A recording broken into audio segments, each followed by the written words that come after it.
Question 8. No calculator to be used. Simplify the final answer. One of the entrance tests for students beginning in a new school consists of 3 multiple choice questions, each with 5 potential answers, of which only one is correct.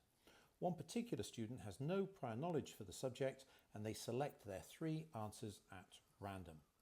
A.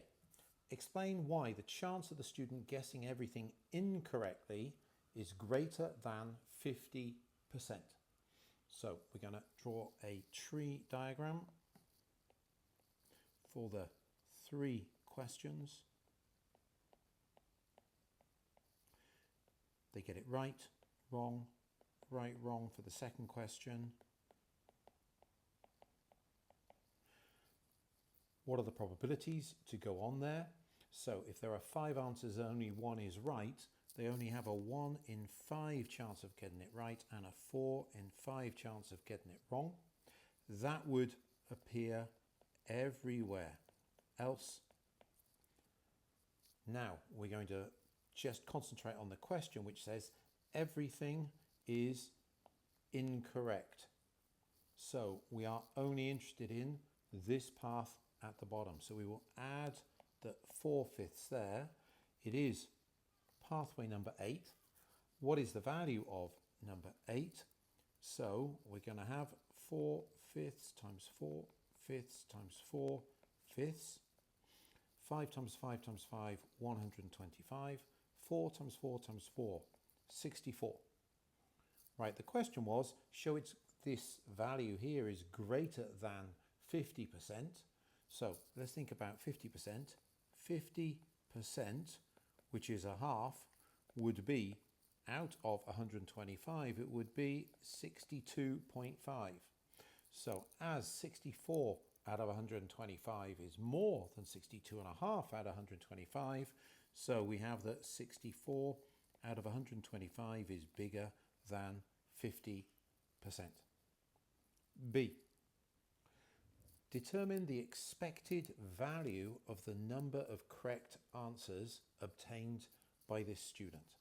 So reminding ourselves that expected value on your formula sheet says the probability of x times x, and we are summing them.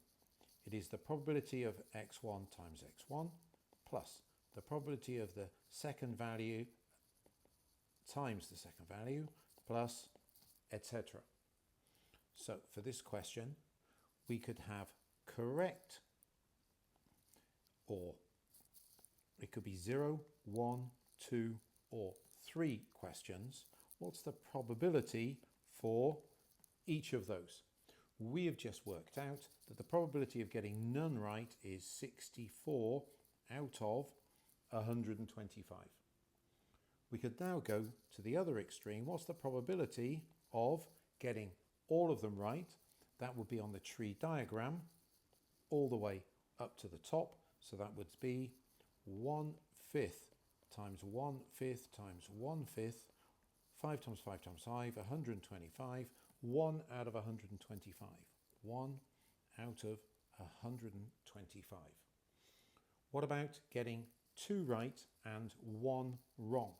So we have the probability of 2 right and 1 wrong. That's going to be 1/5 times 1/5 times 4/5, which would be 4 over 125. But there are 3 ways of having overall 2 right and 1 wrong. 2 right and 1 wrong is like this. 2 right and 1 wrong is the 3rd root as well, and 2 right and 1 wrong is the 5th root. There are 3 ways of doing it. So we are going to multiply that by 3. We have 12 out of 125. So this becomes 12 out of 125, the probability of getting 2 right.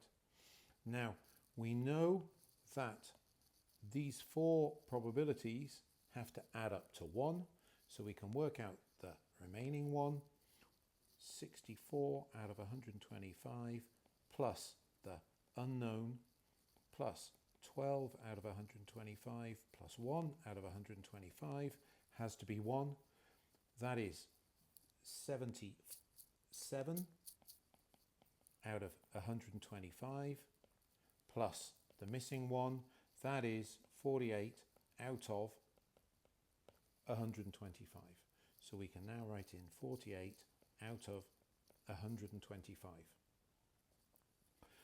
So using now our expected value, we can now say the expected value for the number of correct answers is going to be 64 out of 125 times 0 plus 48 out of 125 times 1 plus 12 out of 125 times 2 plus 1 out of 125 times 3, which is 0 plus 48 out of 125 plus 24 out of 125 plus 3 out of 125. Our final answer is 75 out of 125, which is, dividing by 25, 3/5. Or if we prefer, 0.6 correct answers expected. Okay.